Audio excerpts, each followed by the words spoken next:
Hey guys, know it's been a while since I've seen you last, but as you might have noted by our new surroundings, there's a reason for that, because guess what? I'm in college! Yay! Alright, now that we've got that little piece of information out of the way, we can get on with the review. This time I'm doing another movie review, and for this review I picked Thor, the movie, or I always like calling it Thor the Mighty Avenger, you know, since the comics were called the Mighty Thor. Okay, let's get on with it. So, as you may have guessed from my little internal rambling, it is indeed based upon the Mighty Thor comics and is the latest addition to Marvel's movie line. Alright, and the basic plot starts off with Thor and all the gods in Asgard. Well, in the movie they explain that all of the Norse gods and stuff were really just sufficiently advanced aliens whom the Vikings mistook for gods and such. So anyway, they're all off in their sort of celestial realm of Asgard. Everything's going well. When Thor and his friends, the Warriors 3 and the goddess Sif, decide that they want to go have some adventures, and so they teleport themselves off to the ice planet of Jotunheim, home to the frost giants, and proceed to kick some frost giant ass. Unfortunately, while they were away, Laufey, the king of the frost giants, got released.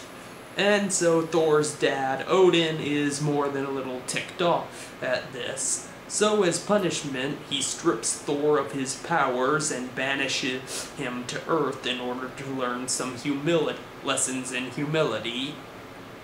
So while on Earth, Thor runs into astrophysicist Jane Foster, and together they embark on this adventure to sort of restore Thor's godhood, because in the meantime his stepbrother Loki has made a bit of a discovery about his heritage. Though if you know anything about Norse myths or the comics, you will know this, but I'm not gonna spoil it for any of those of you who haven't seen the movie yet. Anyway, let's just say Loki's having a bit of an identity crisis, and so he's plotting to overthrow Odin and take over Asgard, and it's up to the Warriors 3 and Sif to get Thor back there before things get bad. Alright, so now that I've given you some background, let's talk about what I liked. Well, as you might have known from before, I am a big fan of the Thor comics. I'd have to say that next to Captain America, Thor's probably my favorite of all the Marvel superheroes. Of course, Spider-Man's always got a special place there, and Iron Man and the Fantastic Four runners-up, but I'm getting away from myself. Anyway, now in terms of faithfulness to the comics, I'd have to say they did a pretty good job, because I remember sort of going through my mind sort of, okay, what's this remind me of? And it really sort of reminds me of the story arc Ultimate Thor, which had the same sort of basis, which is Thor getting banished to Earth and no one believes he's a god at first until, surprise, surprise, he is. So in terms of following the Ultimate Thor line, I'd say they did a very good job. Let's see, I think they really, for the most part, got Thor's character well, though admittedly most of the Thor comics I've read come from the Silver Age, so back then Thor was sort of that goofy, idealistic sort of guy with not too many character flaws, but I'd say in terms of getting it modern, they did a pretty good job of it. And let's think, what else? Oh yeah, admittedly I was a little disappointed that he did not speak in most Shakespearean dialect, but admittedly the comics have dropped that as the writers thought it was a little silly, so that's forgivable. Let's see. Oh, other terms of updating. I think they did a good job of updating Jane Foster's character to the modern world, since in the Silver Age she was a nurse, since Thor's secret identity is as Dr. Donald Blake.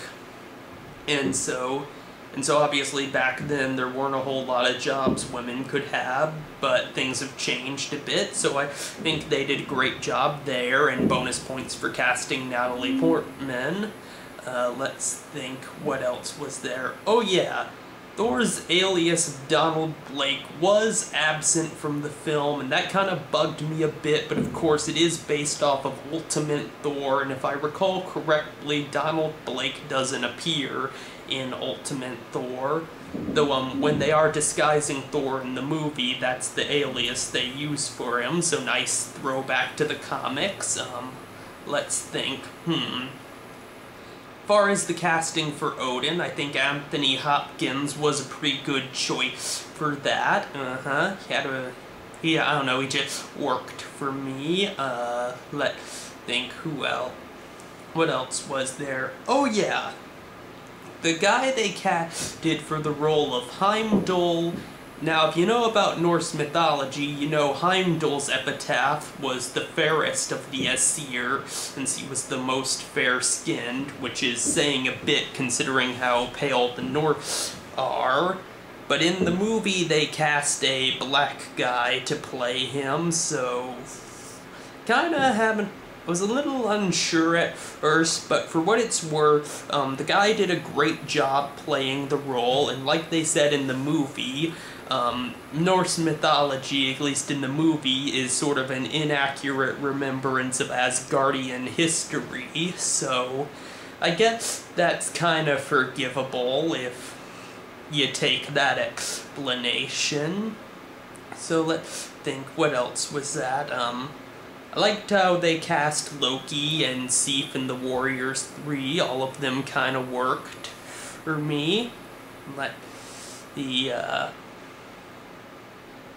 else was there? Oh yeah, when they put the Destroyer in there, you know, that robot that comes in later. I remember that from the comics and just thought that was kind of amazing, and can definitely tell there is a sequel hook at the end of it, but that tends to be a sort of thing with all these Marvel movies, and I gotta say, I can't wait for the next Thor movie. So all in all, I give Thor the Mighty Avenger a thumbs up. So let me know in the comments about what you guys thought of the movie. Have you read the comics? Did you know anything before going in? Just let me know, and all I can really think of, and I'll see you next time.